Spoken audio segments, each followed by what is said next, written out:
There are some pretty big names involved in both of these anthologies, like Llovet and Mirka Andolfo, from A Love Potion Gone Horrifically Wrong to a modern-day adaptation of Edgar Allan Poe's The Raven. Let's get into the details of these two comics. Two Valentine's Day horror-themed anthologies, both alike in dignity, in fair Verona, where we lay our scene. Do I have your attention? Let's talk about CREEPSHOW in Love, as well as Hello Darkness issue 7, two great love-themed horror anthology comic books, which they just make a great Valentine's Day horror double feature. And I know Valentine's Day has already happened, but it's always a great opportunity to celebrate love and horror, and your love for horror. CREEPSHOW in Love is a 3-course meal. It's about the same number of pages as Hello Darkness issue 7, though Hello Darkness issue 7 has 6 stories in it, so these are a bit longer, you can live in the world, and Hello Darkness, they're short and sweet and pack a punch. The first story in this anthology is called Heart to Heart. It's by Mirka Andolfo. This is about a scientist who's obsessed with love, and he's killing off couples and using their body parts to create like a Frankenstein to represent the perfect embodiment of love.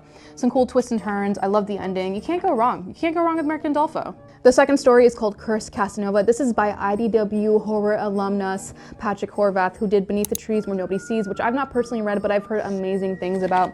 This explores what happens when a love potion goes horrifically wrong. Already there's a lot to explore with the moral implications of using a love potion. One drop does a lot, but what happens when a whole vial is used? Well, you'll have to read and see. This one was great. And the last story is by some fresh talent, and it's called Penguin Avenger, which is as weird as it sounds, but I love that. I love weird horror. Like, I would have never expected this premise.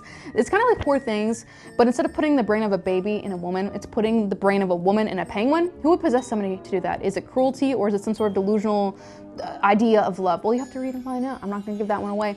But yeah, this was a lot of fun. 3-course meal. I liked it. CREEPSHOW in Love gets my seal of approval here. And Hello Darkness has 6 savory stories to explore this Valentine's Day, the season of love. This is an ongoing horror anthology from Boom Studios. Issue 7 is specifically and officially the love issue, including a not safe for work variant from Jenny Frison. Hello Darkness as an anthology platforms both newer creators as well as already established pretty large creators like Garth Ennis, James Tynion IV, Becky Cloonan, Verda Del Deer. So it's cool to see all the different names involved in this project. Some of these stories will go on through multiple issues, some are self-contained to just 1 issue, and some are as short as 1 page. The first story in this anthology is called LOVE. It's by the same writers who did Kill Your Darlings from Image Comics, which is a great fantasy horror comic that I really recommend.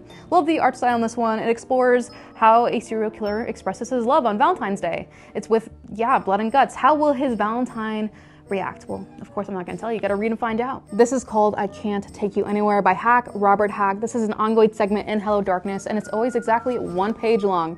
I love the art style. It's always a lot of fun. It's like a slice of life, human condition story that of course has horrific elements. The third story in this anthology is called Evermore, and just like the name suggests, it is inspired by Edgar Allan Poe's poem The Raven. It's a modern day adaptation, or more so inspired by. The art style is reminiscent of manga, and I just thought it was fantastic. A lot of fun. Who doesn't love a good Edgar Allan Poe inspired story? Up next is Words in the Smoke by Maria Llovet. This is a grief-fueled vampire kisser, vampire lover, vampire hugger story that you don't want to miss out on. I'll leave it there. Maria Llovet is just an icon. You can't go wrong. And the second to last story is called Explosion. This is a tried and true body horror comic that leaves you with more questions than answers, and it was just a lot of fun. I was like, that was geeky. I respect it. And the last story is called The Booth by some fresh talent. Once again, all the names will be on the screen. This is set up like a classic detective noir story with a supernatural twist, and the art style is fantastic. It's black, white with splashes of yellow.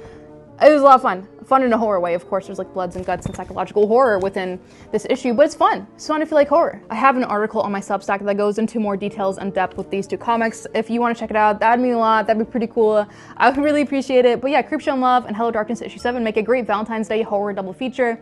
Thank you so much for watching. I really appreciate it. And yeah, comment down below your favorite like love-themed horror stories. Yeah, let's get into it. This message has been approved by Sammy DeMonster.